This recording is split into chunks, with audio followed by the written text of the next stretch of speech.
formalities.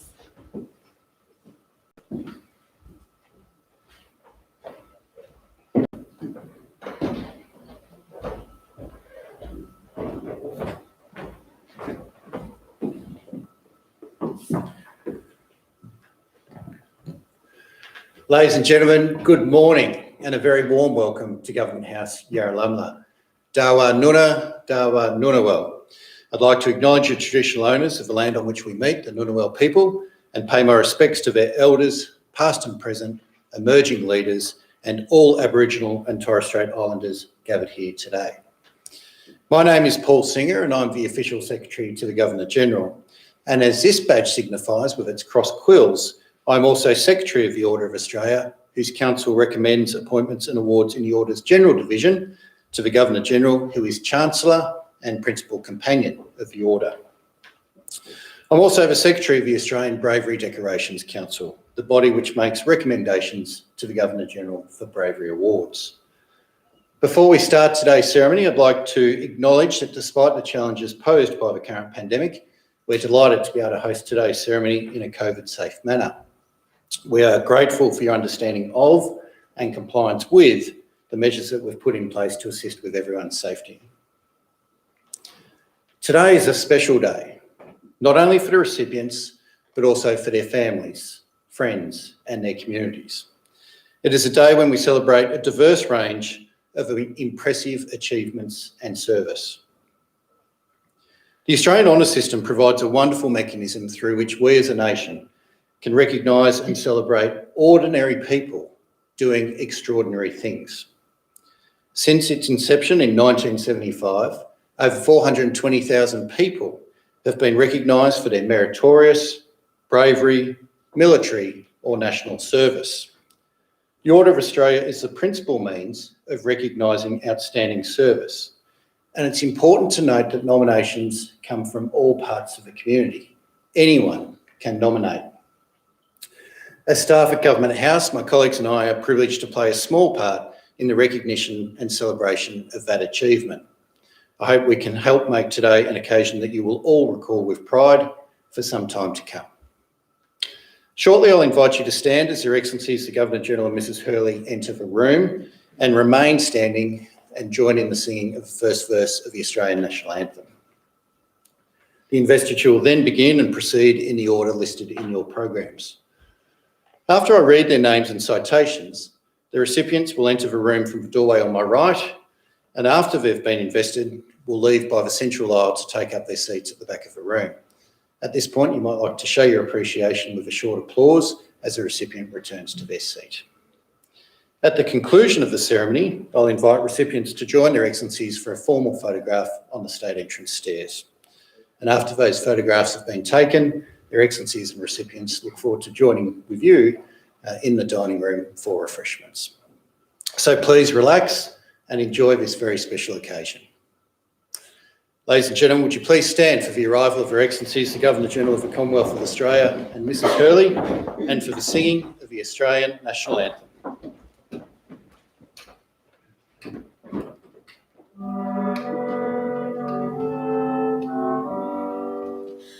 Australians, oh, let us rejoice, for we are young and free. We've golden soil and wealth for toil, our home is girt by sea. Our land abounds in nature's gifts of beauty rich and rare. In history's page let every stage advance Australia fair. In joyful strains then let us sing, advance Australia fair. Thank you. Please be seated.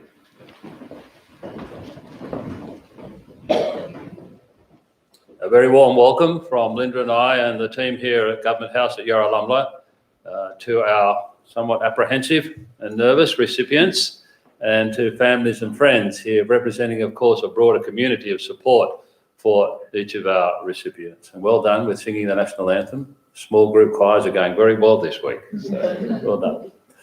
I'd begin by acknowledging that Government House at Yarra sits on the land of the Ngunnawal people, and I thank them for looking after this beautiful part of our country for generation after generation, and pay respects to elders past and present. This is a particularly important day, indeed one of the highest, most important days on our calendar here at Yarra, as we acknowledge the amazing contribution made by men and women to our country and to their communities and fellow Australians. Of course, the day has some pomp and protocol and all the sparkling uniforms and so on, but that's as it should be, because it is such a particularly special occasion. But it's also an Australian Government House, so please relax. I think Paul has told you that. You may smile and laugh and applaud at the appropriate times. Our honours and awards system has one unique characteristic, I believe, that separates us from many, many others around the globe, and that is the nominations come from the community. The people you see today have been nominated by their peers in the community. So this is not an elite system where people sitting in Canberra or our major capital cities reach down and appoint and say, you're doing well, here's your medal. No, this is your system. I want you to bear that in mind as we proceed with the ceremony this morning, because I'm going to give you some homework in my concluding address. This will keep you on your toes, so you just won't be watching your family member, watching them all. Why is this important today? If you look at the journey Australia has been through the last 4.5 years, when I was Governor of New South Wales and Linda and I travelled extensively through that state, and in the last 12 months in this appointment, our country's been in drought, severe floods, extraordinarily severe bushfires, and now a pandemic. Over the last few months, with our travel constrained, Linda and I have spent hours using every virtual meeting app known to man, I think, to communicate with leadership groups from council to federal level and to community groups, CEOs, chairs of our not-for-profit and charity areas to see how we're faring and support them in their work. After every one of those phone calls, I come away encouraged and uplifted about the quality of the people, our fellow Australians, across the board. And today, for this ceremony, we will see a microcosm of that quality, goodness and strength of the Australian people. That leaves me, I'm always an optimist, but it also leaves me very positive about how we're going to get through some extremely difficult periods over the coming years. But we have good people, and today we'll reflect on that. And on that note, I shall now commence the formal ceremony. Thank you. Thank you, Your Excellency. Your Excellency, to be presented with the insignia of his appointment as an officer in the General Division, Mr. William Campbell, for distinguished service to public administration and to international legal practice through senior counsel and advisory roles. Mr. Campbell can appropriately be regarded as one of Australia's preeminent government lawyers and one of our finest legal minds. He is internationally renowned as counsel and advisor, and his sage advice is sought from many corners of the globe. He has been at the forefront of every major international legal matter affecting Australia since the 1980s and has been a trusted legal advisor to attorneys general and prime ministers. He has shaped the delivery of legal services to government and has developed legal talent within the Australian public service. Mr. Campbell has dedicated a 40-year career to the service of the Commonwealth, and he epitomises public service professionalism. Mr. William Campbell, appointed an officer of the Order.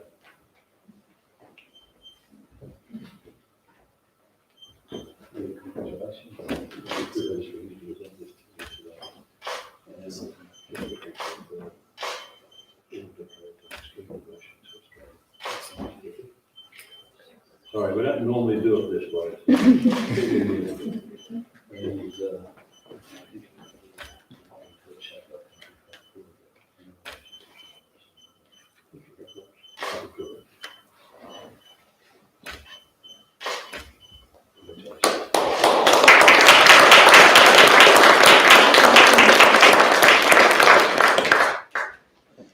To be presented with the insignia of his appointment as a member in the General Division, Mr Duncan Marshall, for significant service to heritage conservation.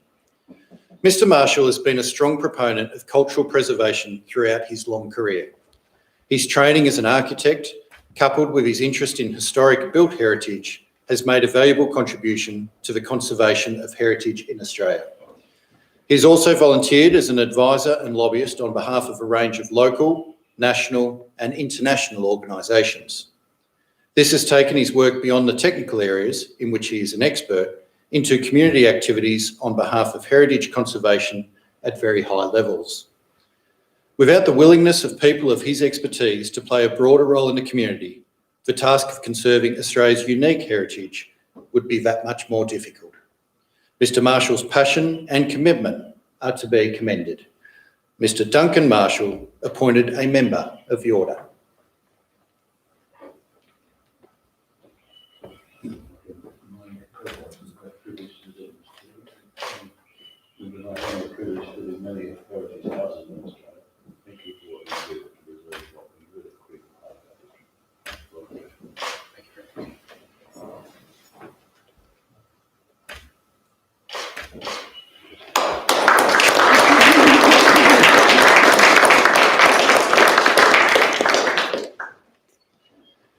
To be presented with the insignia of her award of the Medal of the Order in the General Division, Professor Jane Dolstrom, for service to medical education and to pathology.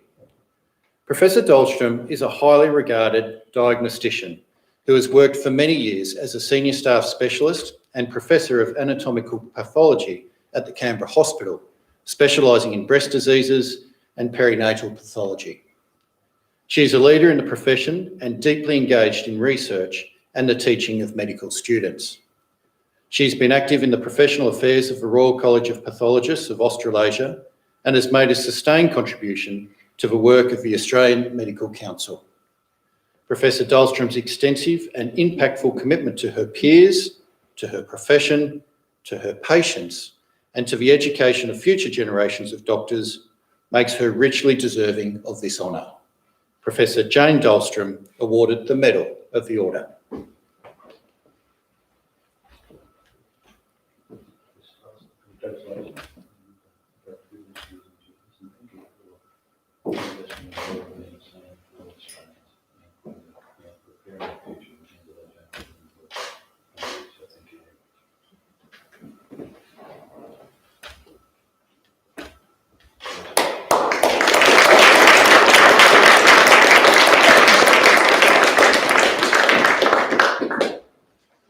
To be presented with the insignia of his award of the Medal of the Order in the General Division, Mr Adrian Rumor, for service to homeless youth and to physiotherapy.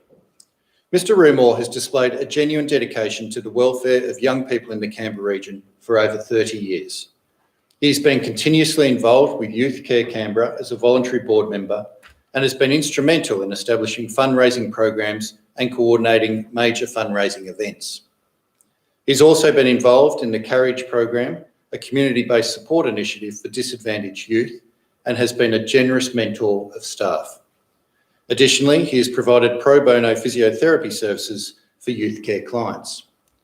Through his efforts, Youth Care Canberra has helped turn around the lives of almost 10,000 at-risk and vulnerable children. Mr Rumor's efforts are of the highest order, and we recognise those today. Mr Adrian Rumor, awarded the Medal of the Order.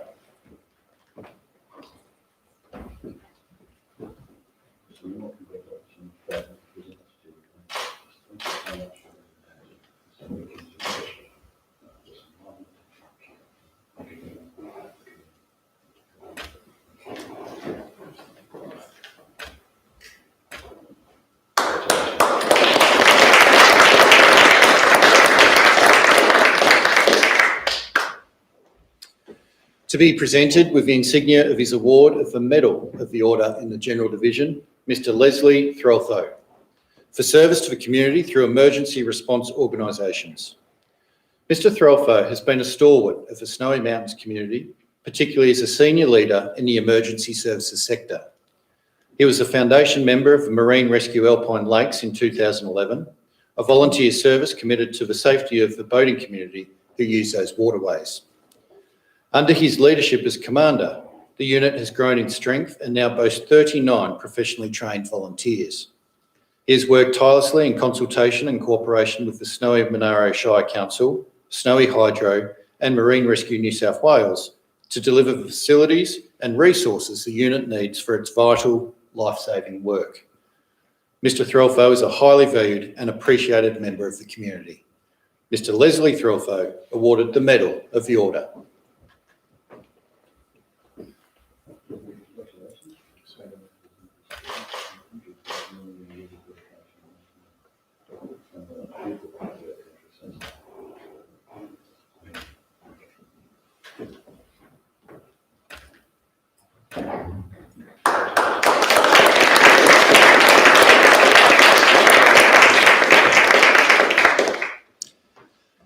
To be presented with the insignia of his award of the Conspicuous Service Cross, Lt Col Glenn Billington, for outstanding achievement as the Commanding Officer and Chief Engineer of the 19th Chief Engineer Works.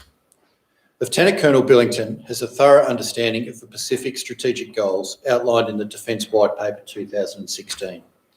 He has worked to enhance relationships to ensure that the 19th Chief Engineer Works are the delivery agency of choice for infrastructure projects in the Pacific region.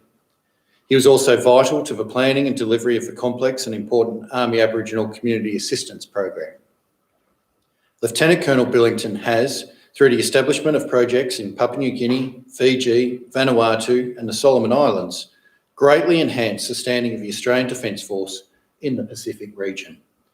Lt Col Glenn Billington awarded the Conspicuous Service Cross.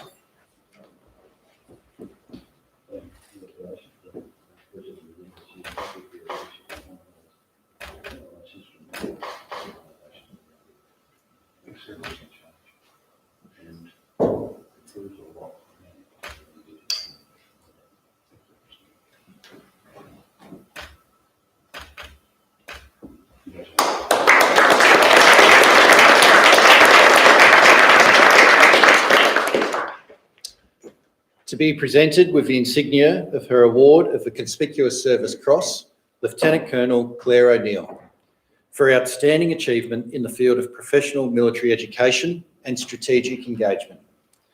Lt Col O'Neill identified that Army professional military education needed an accessible forum for discussion and debate, and as a result created the Grounded Curiosity website. This was the first forum of its type for Army and allowed access to a global professional military education system. Since its inception, Grounded Curiosity has established influential partnerships with 90 similar organisations, published over 250 articles, and now reaches in excess of 100,000 readers annually. Lt Col O'Neill's support of professional military education has greatly enhanced the reputation of the Australian Defence Force. Lt Col Claire O'Neill awarded the Conspicuous Service Cross.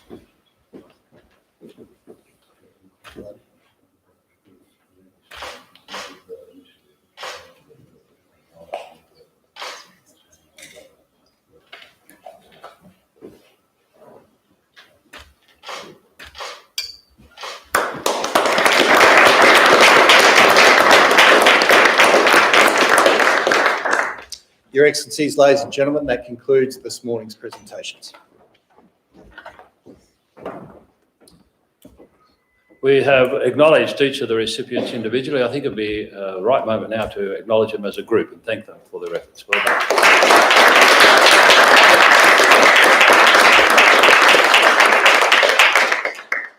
As you can see with the constraints that are on us at the moment, this is like a small family gathering.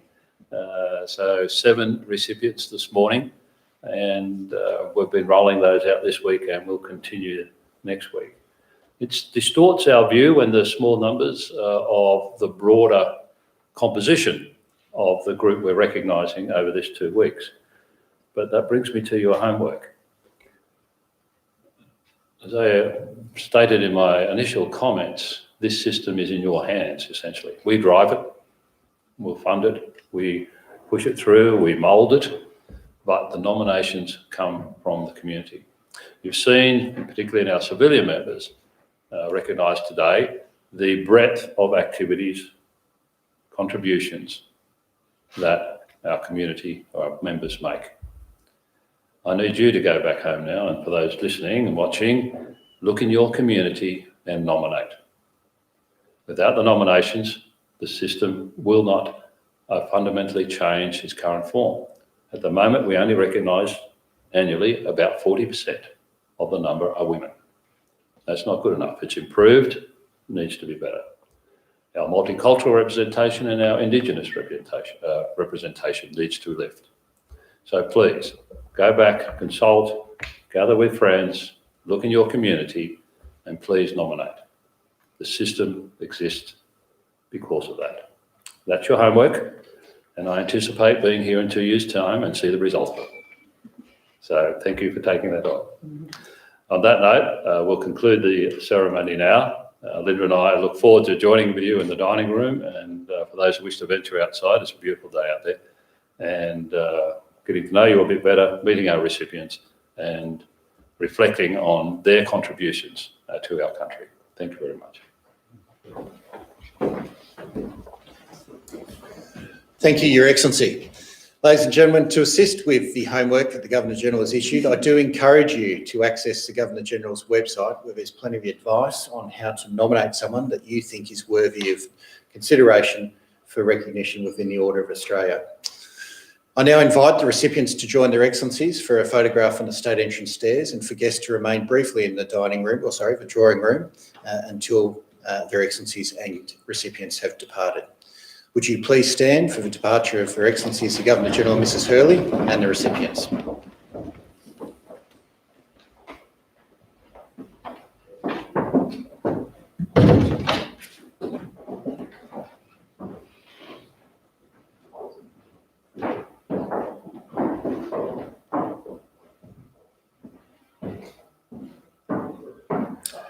Thank you, ladies and gentlemen. I now invite you to proceed through to the dining room, where refreshments are served, and their Excellencies and recipients look forward to joining you shortly. Thank you and good morning.